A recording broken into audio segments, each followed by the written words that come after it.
ఉక్కు కర్మాగారంలో ఘోర ప్రమాదం చోటు చేసుకుంది. సలసల మరుగుతున్న ఉక్కు ద్రవం లావాలా ఎగసి కార్మికులపై పట్టంతో 8 మంది మృతి చెందారు.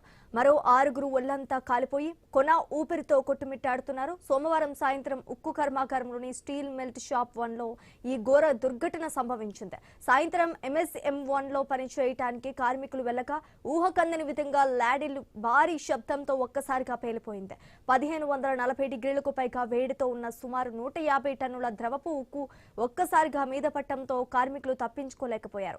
ఊహించడానికే వీల్లేనంత వేడి ద్రావణం దాటికి అక్కడికక్కడే ప్రాణాలు కోల్పోయారు. తీవ్రంగా గాయపడ్డ వారికి తొలుత ఉక్కు ఆసుపత్రిలో చికిత్స చేసి మెరుగైన సేవల కోసం విశాఖ నగరంలోని పలు ప్రైవేట్ ఆసుపత్రికి తరలించినట్టుగా తెలుస్తోంది. వీరిలో 2 పరిస్థితి అత్యంత ప్రమాదకరంగా ఉందని వైద్యులు చెప్తున్నారు. మృతుల సంఖ్య మరింత పెరిగే అవకాశం కూడా కనిపిస్తోంది. ఉక్కు CFFFI ఫైర్ సిబ్బంది వెంటనే సంఘటనా స్థలానికి చేరుకుని 6 అగ్నిమాపక యంత్రాలతో 4 గంటల పాటు శ్రమించి మంటలను అదుపులోకి తీసుకువచ్చారు.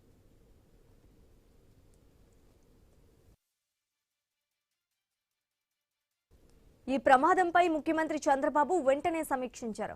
ప్రమాద కారణాలు, క్షతగాత్రులకు అందుతున్న వైద్య సేవలు, కర్మాగారంలో ప్రస్తుత పరిస్థితిని సీఎంకు విశాఖ కలెక్టర్ వివరించారు. మృతుల్లో 5 శాశ్వత ఉద్యోగులు, 3 ఒప్పంద ఉద్యోగుల్నిగా గుర్తించారు. 6 క్షతగాత్రుల్లో 2 పరిస్థితి విషమంగా ఉందని కూడా తెలిపారు.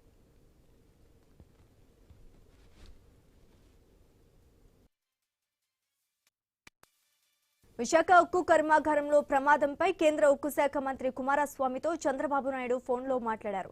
ప్రమాద కారణాలు, ప్రస్తుత పరిస్థితిని ఆయనకు తెలియజేశారు. బాధిత కుటుంబాల్ని ఆదుకోవాలని కోరారు. విశాఖపట్నం స్టీల్ ప్లాంట్లో జరిగిన ప్రమాదం తీవ్రంగా కలిచివేస్తుందని అన్నారు ప్రధాని మోదీ. మృతుల కుటుంబాలకు ప్రగాఢ సానుభూతి తెలిపారు.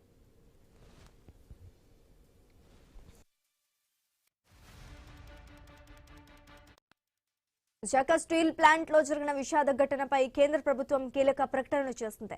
ప్రమాద స్థలాన్ని కేంద్ర మంత్రులు కుమారస్వామి, రామ్మోహన్ నాయుడు, ఎంపీ భరత్ కలిసి సందర్శించారు.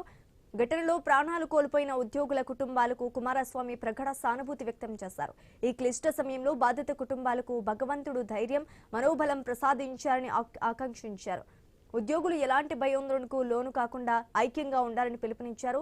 విశాఖ ఉక్కు కర్మాగార పునరుద్ధరణకు కేంద్ర ప్రభుత్వం పూర్తిగా కట్టుబడి ఉందని స్పష్టం చేశారు ఆయన. ప్రమాదంలో మృతుడికి చెందిన ప్రతి ఉద్యోగి కుటుంబానికి వారు రెగ్యులర్ ఉద్యోగులైనా లేదా అవుట్సోర్సింగ్ సిబ్బందినైనా 25 లక్షల ఎక్స్గ్రేషియా ప్రకటించారు.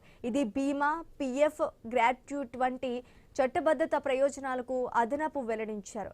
అంతేకాకుండా బాధిత కుటుంబాలు ప్రస్తుతం నివసిస్తున్న స్టీల్ ప్లాంట్ క్వార్టర్లోనూ కొనసాగేందుకు అనుమతి, పిల్లలకు పూర్తి ఉచిత వైద్య, ప్రస్తుత కుటుంబానికి ఒకరికి శాశ్వత ఉద్యోగం కల్పిస్తామని ప్రకటించారు.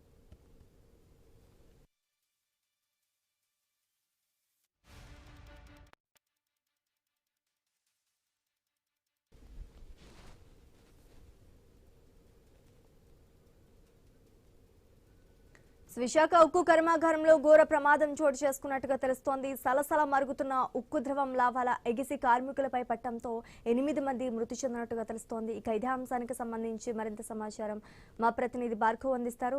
భార్గవ్, చెప్పండి, విశాఖలో స్టీల్ ప్లాంట్ గురించి అయితే మనకి ఘోర ప్రమాదం జరిగినట్టుగా తెలుస్తోంది. 6 అయితే ఇప్పుడు చికిత్స పొందుతున్నట్టుగా తెలుస్తోంది. వారి పరిస్థితి ఎలా ఉంది ఇప్పుడు? ఖచ్చితంగా కూడా మిగిలిన 8 మంది పరిస్థితి తీవ్ర విషమంగా ఉందని కూడా చెప్పుకోవచ్చు. వారు పూర్తిగా చికిత్స పొందుతున్నారు. వారి పరిస్థితి కూడా మరి కాసేపు అయితే కానీ చెప్పలేనటువంటి దయనీయ పరిస్థితి అయితే అక్కడ ఉంది. ఖచ్చితంగా అక్కడ ఉన్నటువంటి మొత్తం కూడా మెరుగైన వైద్యం కేంద్ర మంత్రులు ఎవరైతే విశాఖ ఉక్కుకు సంబంధించి ప్లాంట్లు కూడా పరిశీలించి ఆ బాధితుల కుటుంబాలను కూడా పరామర్శించి అక్కడ ఉన్నటువంటి వైద్యులు